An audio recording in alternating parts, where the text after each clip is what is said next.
अस्सलाम वालेकुम। बेसिकली ये ट्राइग्लिसराइड जो है, इसके अंदर मैंने क्या बताया था कि फैटी एसिड्स होते हैं और इसमें जो है वो ग्लिसरॉल होता है। ये जो है ग्लिसरॉल की कितनी मिकदार बताई थी आपको? ट्राइग्लिसराइड में 3 फैटी एसिड होते हैं और 1 ग्लिसरॉल होता है।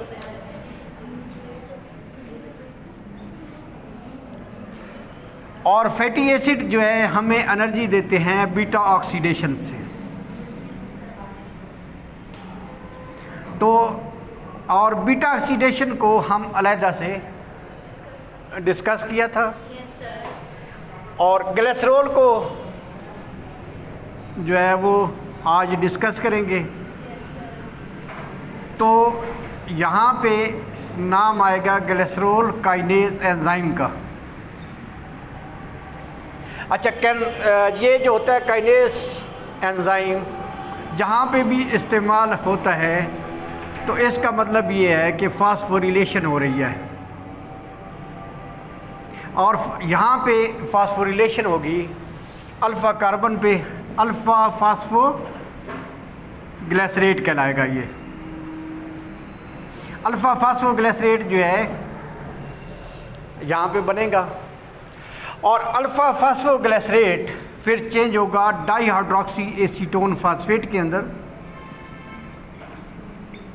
डाईहाइड्रोक्सी एसीटोन के अंदर और यहाँ पे NAD चेंज होगा NADH2 में।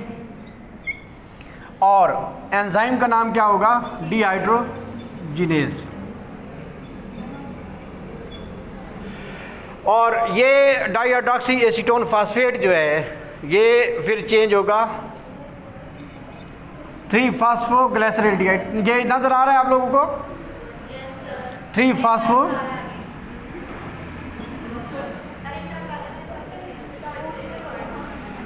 अच्छा, ये वाला 3-फास्फोग्लिसरैल्डिहाइड बनेगा। ये डाईहाइड्रोक्सी एसीटोन से बना, तो ये एक दूसरे के आइसोमर हैं। एंजाइम का नाम होगा आइसोमेरेज। 3-फास्फोग्लिसरैल्डिहाइड इंटरमीडिएट है ग्लाइकोलाइसिस का।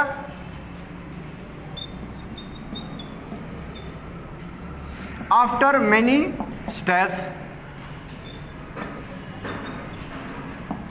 इससे ग्लूकोज बन सकता है या ग्लाइकोजन बन सकती है, या आफ्टर मेनी स्टेप्स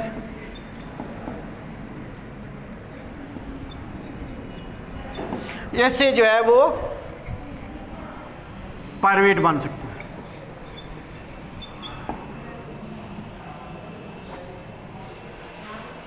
ये जो है आपकी ट्राइग्लिसराइड की जो है वो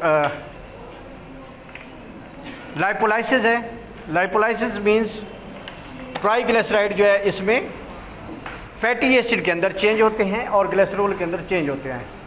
फैटी एसिड की तादाद जो है वो 3 फैटी एसिड्स होते हैं और 1 ग्लिसरॉल होता है। फैटी एसिड जिस पाथवे के थ्रू हमें एनर्जी देता है उसको बीटा ऑक्सीडेशन कहते हैं। ग्लिसरॉल के बारे में बताया था कि ग्लिसरॉल जो है ये ग्लूकोजेनिक है, इससे ग्लूकोज बनता है। और वहाँ पे मैंने आपको ग्लूकोज बनाकर दिखाया। अब क्या है कि जब ये चेंज होता है ग्लिसरॉल फास्फोग्लिसरेट में बनता है, तो जहाँ पे ये एंजाइम इस्तेमाल होगा तो इसका मतलब ये है कि ATP ADP में चेंज हो रहा है। काइनेज एंजाइम जो है फास्फोरिलेशन करवाता है, तो इसकी ग्लिसरॉल की फास्फोरिलेशन होगी तो अल्फ़ा फास्फोग्लिसरेट बनेगा। और उसके बाद इसकी डिहाइड्रोजनेशन होगी तो डाईहाइड्रोक्सी एसीटोन फास्फेट बनेगा। डाईहाइड्रोक्सी एसीटोन फास्फेट 3-फास्फोग्लिसरैल्डिहाइड में चेंज होगा। अब ये क्या है 3-फास्फोग्लिसरैल्डिहाइड? ये बेसिकली इंटरमीडिएट हैं ग्लाइकोलाइसिस के। डाईहाइड्रॉक्सी एसीटोन फास्फेट और ग्लिसरॉल्डिहाइड 3 फास्फेट या 3 फास्फोग्लिसरॉल्डिहाइड, ये इसके दो नाम हैं, ग्लिसरॉल्डिहाइड 3 फास्फेट या 3 फास्फोग्लिसरॉल्डिहाइड, ये इंटरमीडिएट है। अब आपने ज़हन में ये रखना है कि ये ग्लाइकोलाइसिस का एक पार्ट है। तो ग्लाइकोलाइसिस का पार्ट होने की वजह से ये जो है ग्लाइकोलाइसिस के इंटरमीडिएट होने की वजह से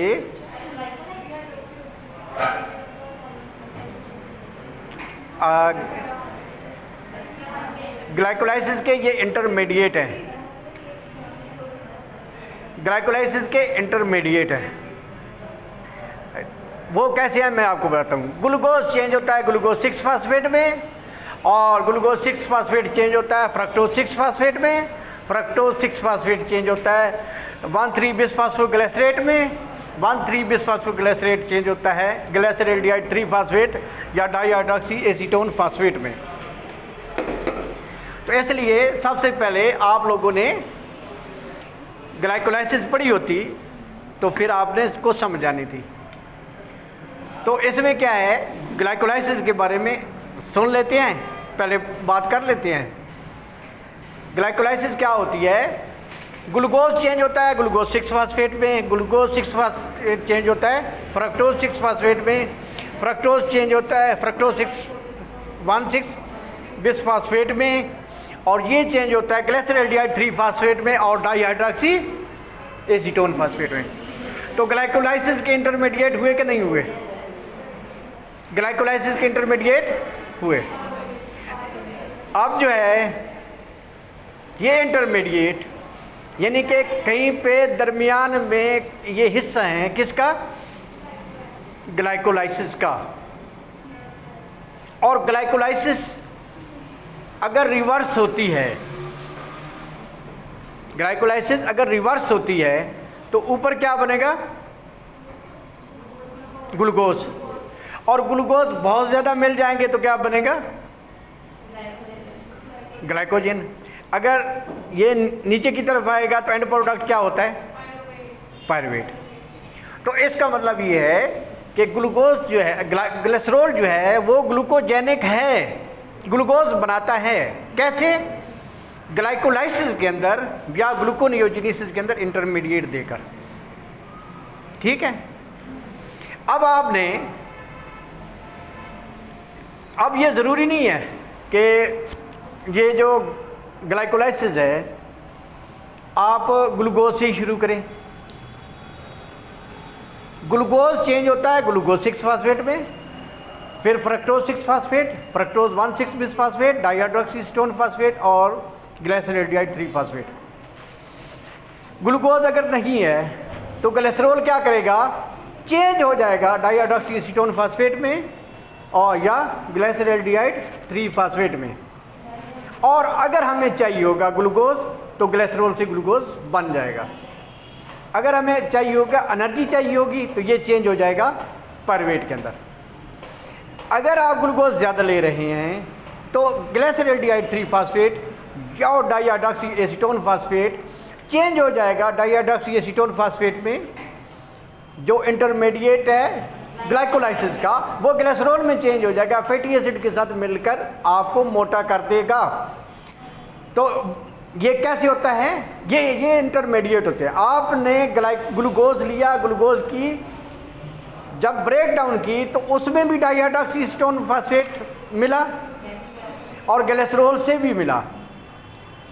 आप ग्लिसरॉल को एंटर करना चाहते हैं ग्लाइकोलाइसिस से, तो ग्लाइकोलाइसिस का इंटरमीडिएट आप किससे ले सकते हैं, ग्लिसरॉल से, क्योंकि ग्लिसरॉल फास्फोरिलेशन के बाद जो चीज़ बनाता है वो एक पार्ट है ग्लाइकोलाइसिस का। तो इसलिए अगर आप ग्लाइकोलाइसिस को देखें तो ग्लाइकोलाइसिस के जो तीसरा चौथा स्टेप है, चौथे के बाद जो है वो डाईहाइड्रॉक्सी एसीटोन फास्फेट है और ग्लिसरॉल्डिहाइड 3 फास्फेट है। ये दोनों एक दूसरे के आइसोमर्स होते हैं। अगर बॉडी में आपने ग्लूकोज ज़्यादा लिया है तो ग्लूकोज जो है वो पायरुवेट तक नहीं जाएगा डाईहाइड्रोक्सी एसीटोन फास्फेट और ग्लिसरॉल्डिहाइड फास्फेट में चेंज होगा और उससे फिर जो है ग्लिसरॉल बन सकता है और फिर वो जो है उससे आपकी फ़ैट इंक्रीज़ होगी। अगर आपकी फ़ैट किसी वजह से हाइपोग्लाइसीमिया है तो हाइपोग्लाइसीमिया में ट्राइग्लिसराइड ब्रेक होंगे और वो इंटरमीडिएट प्रोवाइड करेंगे जिससे आपका ग्लूकोज बन सकता है। अगर एनर्जी चाहिए तो रिएक्शन पायरुवेट की तरफ जाएगा, अगर एनर्जी नहीं है तो ये रिएक्शन जाएगा ग्लिसरॉल की तरफ। ठीक है, तो ग्लाइकोलाइसिस को हमने अलहदा से पढ़ना है। जब उसको पढ़ेंगे तो वो अलहदा मैकेनिज्म होते हैं। ग्लाइकोलाइसिस होता है breakdown of glucose up to pyruvate और लैक्टेट, यानी ग्लूकोज चेंज हुआ और एंड प्रोडक्ट पायरुवेट या लैक्टेट बना। लेकिन जब ग्लूकोज बनता है तो ग्लूकोज दो तरीक़ों से बनता है, या तो ग्लाइकोजन से बनता है या ऐसी चीज़ों से बनता है जो कि नेचर में ग्लूकोज नहीं है, तो ग्लिसरॉल ग्लूकोज नहीं है लेकिन इससे वो बन रहा है। समझ आई? तो ग्लिसरॉल को हमने क्या कहा था, ये ग्लूकोजेनिक है। तो ग्लूकोज ये कब बनाएगा, जब ग्लाइकोजन कम हो जाएगी, जब ग्लाइकोजन कम हो जाएगी। अगर ग्लूकोज बनता है ग्लाइकोजन से तो सोर्स क्या हुआ, कार्बोहाइड्रेट से ही ग्लूकोज बना। जब ग्लूकोज जो है ऐसी चीज़ों से बना जो नेचर में ग्लूकोज कार्बोहाइड्रेट नहीं है तो उसको कहते हैं ग्लूकोनियोजेनेसिस, ग्लूकोनियोजेनेसिस। अब ग्लूकोज दो तरीक़ों से बनता है, एक है ग्लाइकोजिनोलाइसिस, मीन्स ये चीज़ें जो है वो लिखने की नहीं है, सुनने की है, समझने की है। अगर ग्लाइकोजिनोलाइसिस होगा तो एंड प्रोडक्ट क्या बनेगा, ग्लाइकोजिनोलाइसिस में एंड प्रोडक्ट ग्लूकोज होगा। अगर ग्लाइकोजन कम हो गई है तो अब हमें चाहिए क्या, ग्लूकोज, तो किससे बनेगा, अगर ग्लाइकोजन आपकी ख़त्म हो गई है तो फिर किससे बनेगा, फिर ग्लिसरॉल से बन सकता है। ग्लिसरॉल से क्यों बन सकता है, क्योंकि ये जिन चीज़ों में कन्वर्ट होता है वो चीज़ें इंटरमीडिएट हैं ग्लाइकोलाइसिस की, और ग्लाइकोलाइसिस रिवर्स होकर जब ग्लूकोज बनाती है ऐसी चीज़ों से जो कि नेचर में कार्बोहाइड्रेट नहीं है, इस प्रोसेस को कहते हैं ग्लूकोनियोजेनेसिस। क्या कहते हैं, ग्लूकोनियोजेनेसिस।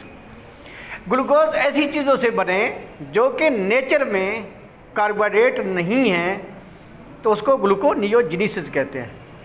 अगर ग्लूकोज बन रहा है नॉर्मली बॉडी के अंदर, कैसे बनेगा, ग्लाइकोजन से, और ग्लाइकोजन किससे बनती है, ग्लूकोज से, और ग्लूकोज किससे बनेगा, ग्लाइकोजन से।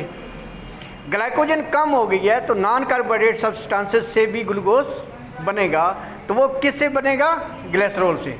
ग्लिसरॉल से क्यों बनेगा, क्योंकि ये इंटरमीडिएट है किसका, ग्लाइकोलाइसिस का।